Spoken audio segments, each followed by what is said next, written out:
guys, back for the lesson on inverses. Inverses you did in Algebra 2. This is just a review, but we are going to do some that are kind of tricky. The inverse of a function is, the inverse of a relation is simply something that undoes it, okay? It reverses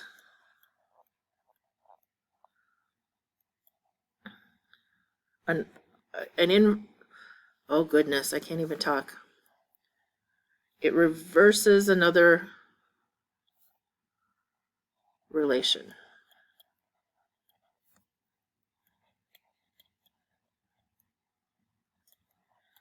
For a quick example, like x cubed and the cubed root of x, they undo each other. Those are inverses, okay?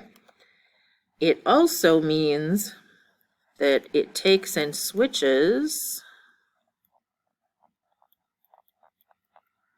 the x and the y. That is very important. So it also switches the domain and the range. Now, this paper uses this R notation, but our book, and I think Delta Math, would say the inverse of a function, f of x, will be written as f negative 1 of x. And I think that's what it says over on the side here, though I kind of pieced this together funny. It says if you have an element BA, the inverse is AB, and you write the inverse of a function with this little to the negative 1, and that is not an exponent. Okay, that to the negative 1 is not an exponent. It is a notation mark that shows the inverse.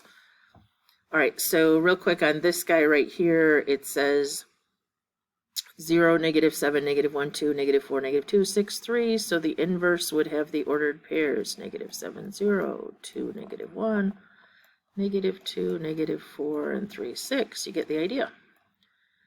All right, one-to-one functions. Is that on the next slide or this one? It's on this one. Okay. One-to-one functions are, let's see, it says over, function has an inverse function if and only if each horizontal line intersects the graph at the most one point. All right, the easiest way to write this is a function, which means it passes the vertical line test, is one-to-one only if its inverse is also a function.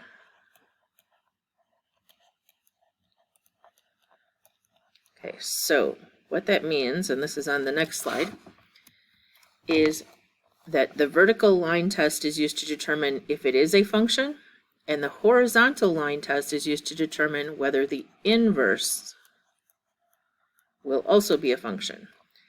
And both the relation and its inverse must be functions in order to be called a one-to-one function.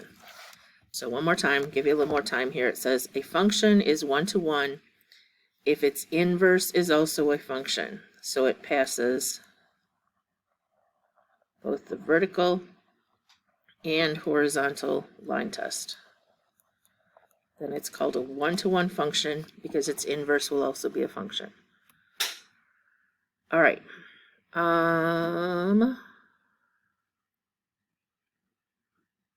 Moving on here. When we get to calculus, they're going to make us restrict some, so I'm going to talk a little bit about this. This passes both a vertical horizontal line test, never cross it more than once. So therefore, this is automatically a one-to-one function.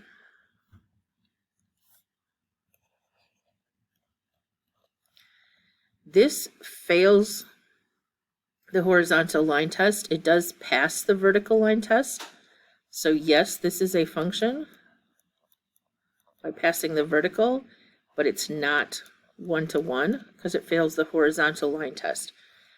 In calculus, what they're going to make you do, or even later in this class a little bit, is we're going to restrict a piece of the domain. So we're just going to talk about this little piece. if we restrict the domain,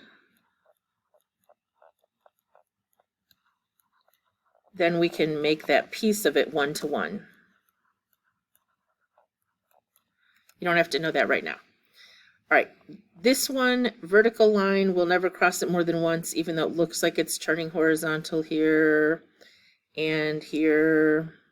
Okay, horizontal and vertical, this is yes, one-to-one. I'm not going to ask you that kind. All right, this, it looks vertical right here in this little stretch, but it actually is a cube root, and it doesn't ever stay at the same value more than once. So this one is yes, one-to-one, passes vertical and horizontal line test. This one fails a vertical line test, so it's not even a function. And I have an extra example that's not on your notes. This is a function, but when we go to do the inverse, it will fail the horizontal line test, so it's not one-to-one. And this is one that, again, when you get to calculus, you might restrict the domain and say, I just want to talk about the branch over here, and then it would be one-to-one. So we could say where x is greater than or equal to 0 or something. But again, not for this class right now. Okay. So to find the formula for an inverse function, here are the steps. You learned these in Algebra 2. Okay, first of all, you test if it's going to have an inverse function that exists. Then you replace this notation f of x with the y. And then here's the biggie. You interchange the x and the y. And then you have to solve for the y. And then we usually rewrite it in this notation, but I got to tell you, I'm not going to be picky about whether you rewrite it in that notation. Okay? And state any restrictions on the domain. Sometimes if there's an x in the denominator, you got to say x cannot equal. And again, that's probably not on the quiz, but it's good practice.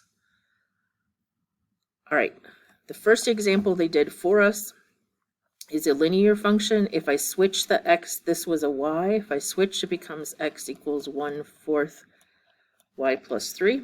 I would subtract 3 over to this side.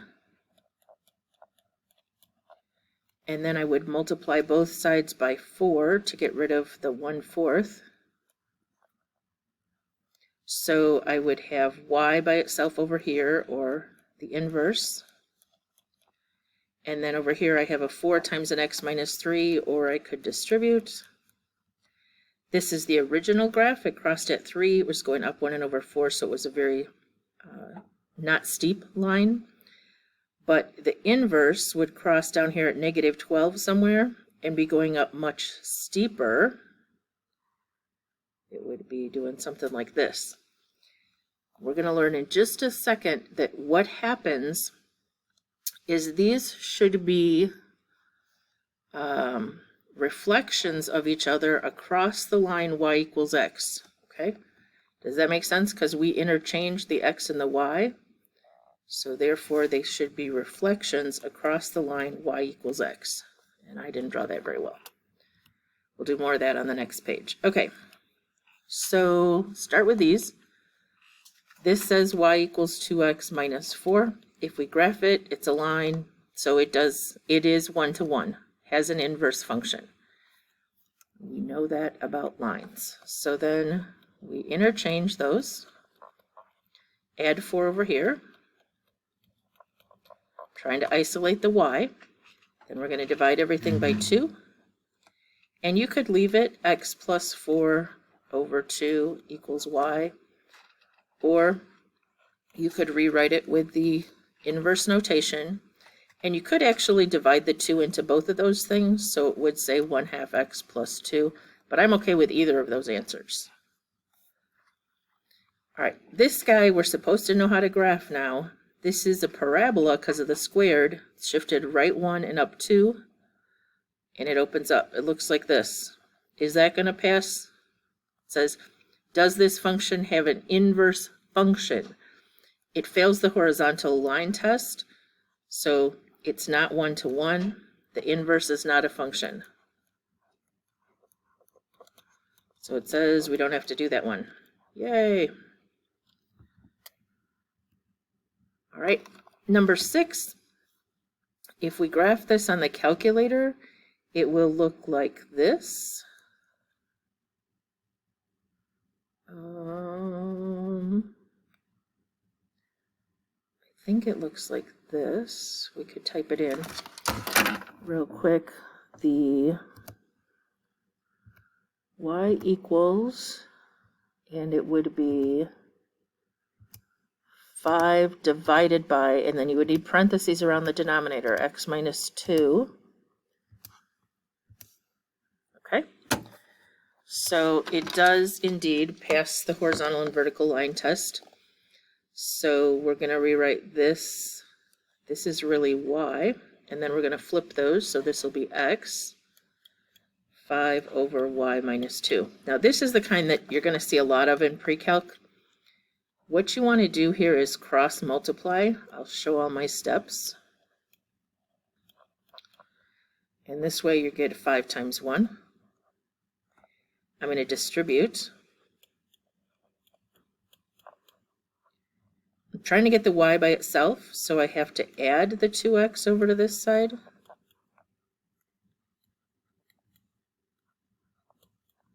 And you can write that 2x plus 5 or 5 plus 2x, doesn't matter. Last, to get the y by itself, I divide by an x. So that leaves y equals, and I can leave it 5 plus 2x over x. There are a lot of equivalent ways to write this. And that's my job, is to figure out if what you wrote is equivalent, so don't worry about it. This one could be 5 over x plus 2 if you divided them both by x.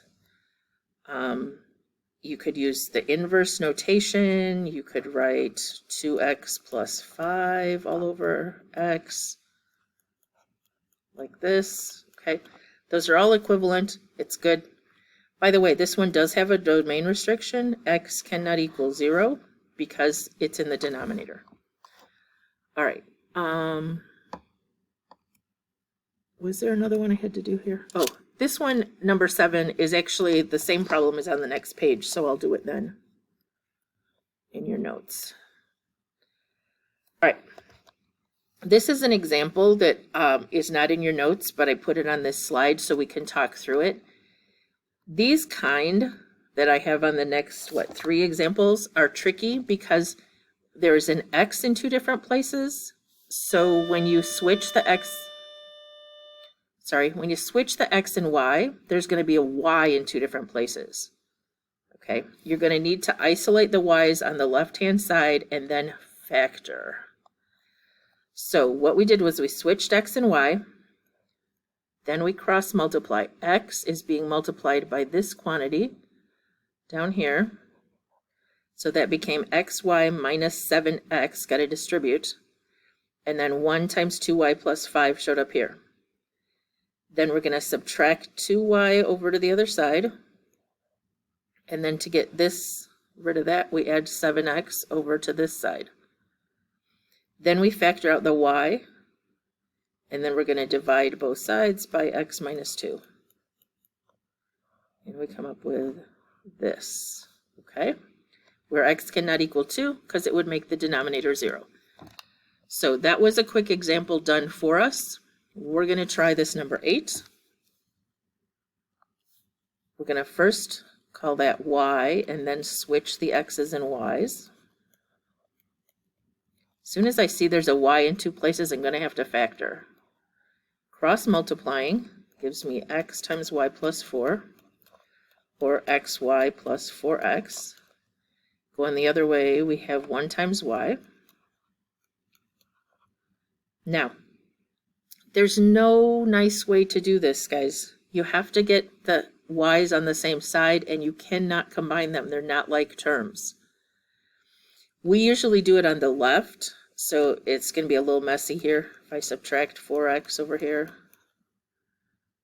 then I have xy equals y minus 4x, and then I'm going to subtract the y. Gives me xy minus y, not like terms, can't combine them. So what I have to do is factor out a y, and now this is where some of you forget how to factor, okay? If I want to take a y out of here, I have to get x minus 1, because when I distribute that back, it would have to say xy minus 1y. And now we're still trying to get the y by itself, so we're going to divide by an x minus 1.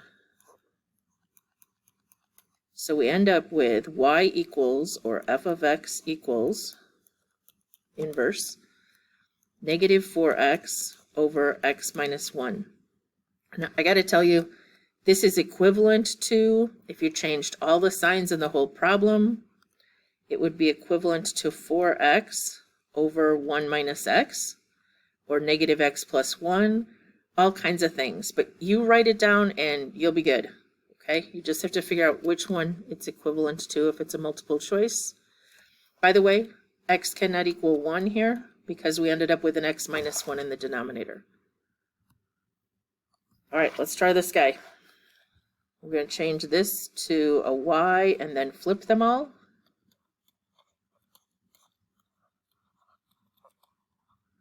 We're going to cross multiply, which will give us a 2xy plus, you got to distribute over here, a 5x. Okay, you're distributing that x through here, and I didn't write that step out. And then 1 times this is just y minus 1. We're going to subtract y over to this side. And to move the 5x to the other side, we're going to subtract 5x.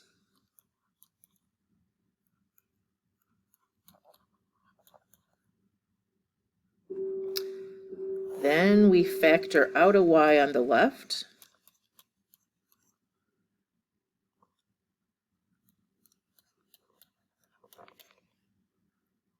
And we divide.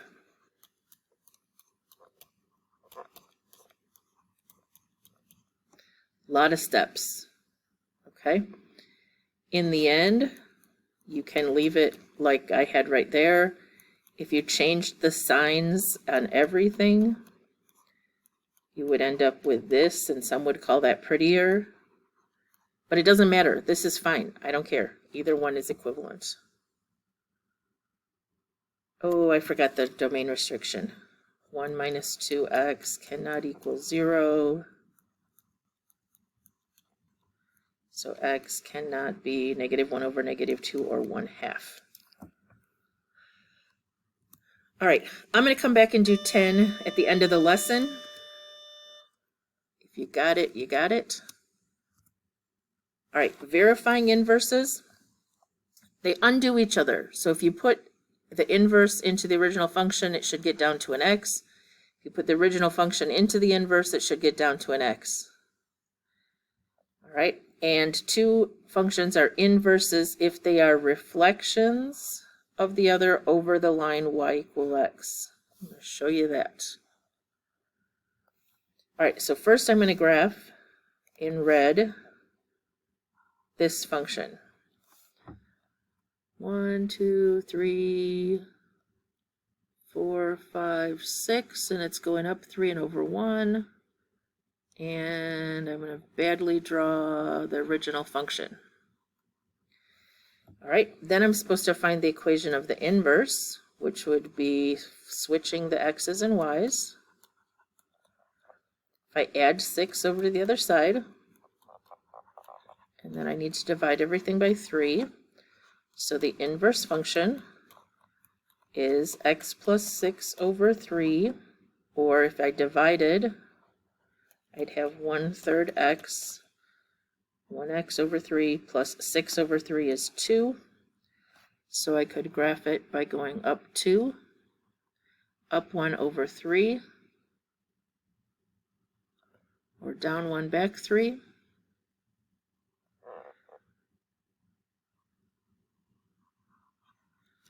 All right, if we did this correctly, it should appear that they are the reflections of each other across the line y equals x, which goes through 1, 1, 2, 2, 3, 3, 4, 4. Okay, they should flip across that line. All of the ordered pairs should switch. If it went through 0, 3, it should now go through 3, 0, and the other way around. Okay, one more of these. This is the one that I skipped earlier. It had a cubed We're going to do it now. So this says y equals x cubed plus 4, which would be starting 2, 3, 4 up here. And it goes up very quickly.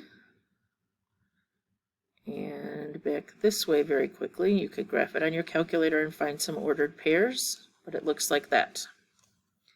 If we flip the x and the y, and try to isolate the y, we subtract 4. And then we would need to take the cubed root of both sides. So we'd have the cubed root of x minus 4 equals y. If you graph this on your calculator, a cubed root is this shape, but it's shifted right 4.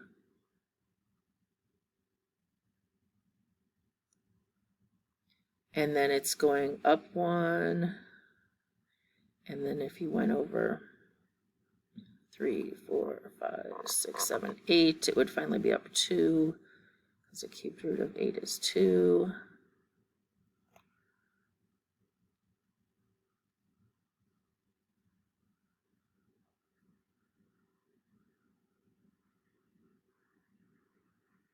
Okay, that's the cubed root shape. So what's supposed to have happened is that 0, 4 up here is now at 4, 0. 5 or 1, 5 is now at 5, 1. Okay, they should look like they reflected across this line. And there is no restriction on domain because you can take a cubed root of a positive or negative number. All right, almost done. This is a show that they are inverses. A show that means that you put G into F, and it should come out just X. And you put F into G, and it should show that it just be X. But you need to show the steps. It's like a proof. So here I'm going to put all of this in here. What would happen first on that one is the 2 would multiply or cancel out, and I'd end up with x plus 3, x minus 3 plus 3, or x. On this one, I'm going the other direction. I'm putting this all in here. So I have something minus 3 over 2. And in that spot, I'm supposed to put 2x plus 3. And there you would add and subtract first. So you'd end up with 2x over 2 is x. So they canceled each other out. But that's the show me and the order of the steps. And finally, this is just graphing. But I think you have to do this on a question on Delta Math, so I wanted to talk a little bit about it. I wrote down some ordered pairs here.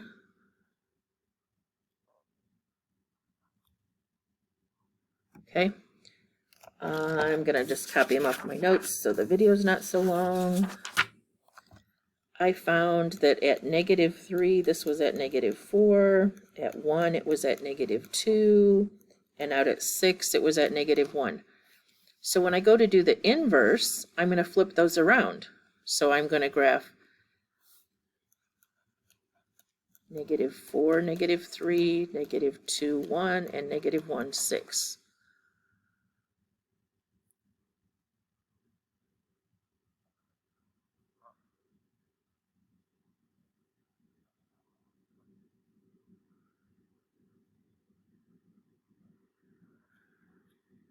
And it looks like this, except I didn't hit the dots very well. But it should be reflected across that line, remember? Okay. So one more of those. This one, I wrote down that this dot right here is at -4, -3, the open circle. The vertex down there is at -2, -7. I counted that out. It crossed the y here at 0, -3, and then it ended up at 1, 2. So if I plot the inverses of those, I switch the x and y, so I go left 3 and down 4, and put an open circle. and then I go left 2 and down 7. Sorry, nope, left 7 and down 2. Okay, I should write these down. Then -3, 0. And 2, 1. Now if I connect those,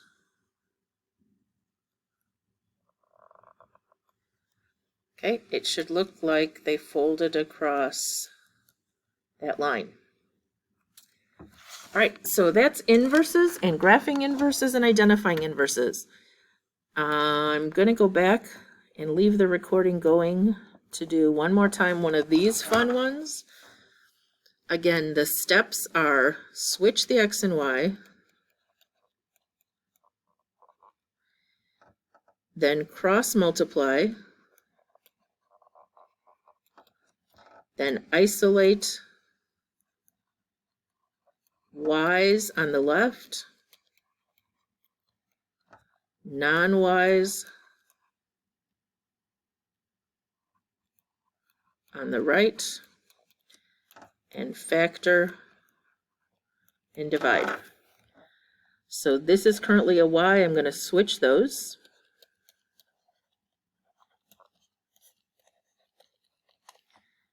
Then I'm going to cross multiply. I'll show my steps this time. So I get xy plus 7x equals 2y minus 1. Then everything of the y needs to move to the left. So I'm going to subtract 2y. Be careful you don't mess up the signs.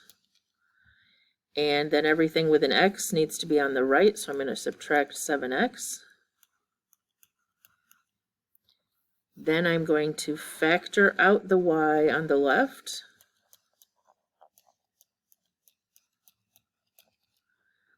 And I'm going to divide by that quantity, so the y will be by itself. So I have y equals, or inverse of x equals, -1 minus 7x, all over the quantity x minus 2. It could be written with that inverse notation. And if you switched all the signs, the top would become a 1 plus 7x. And you switch the signs down here, you'd have a -x plus 2 or a 2 minus x. These are equivalent. You don't have to, one over the other is not preferable. It doesn't matter, they're the same. And x cannot equal 2 would be the domain restriction. All right, I think the assignment on this is a short assignment on delta math, if I remember right. All right, good luck.